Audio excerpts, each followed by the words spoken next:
أعوذ بالله من الشيطان الرجيم. بسم الله الرحمن الرحيم.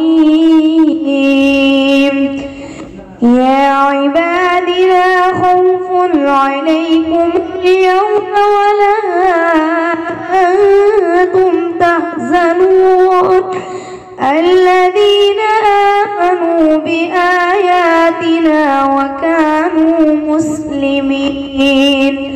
ادخلوا الجنة أنتم وأزواجكم تحبرون يطاف عليهم بصحاف من ذهب وأكواب وفيها ما تشتهيه الأنفس وتلذ الأعين وأنتم فيها خالدون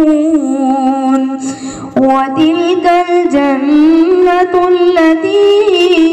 أورثتموها بما كنتم تعملون لكم فيها فاكهة كثيرة منها تأكلون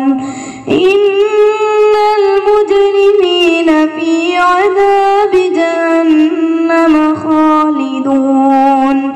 لا يفتر عنهم وهم فيه مبلسون وما ظلمناهم ولكن كانوا هم الظالمين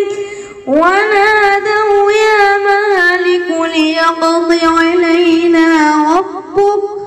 قال إنكم ماكثون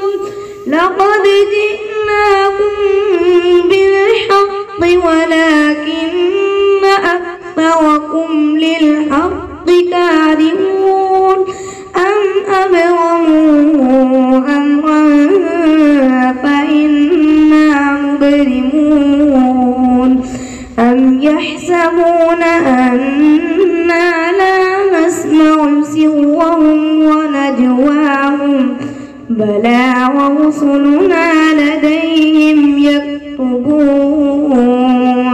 صدق الله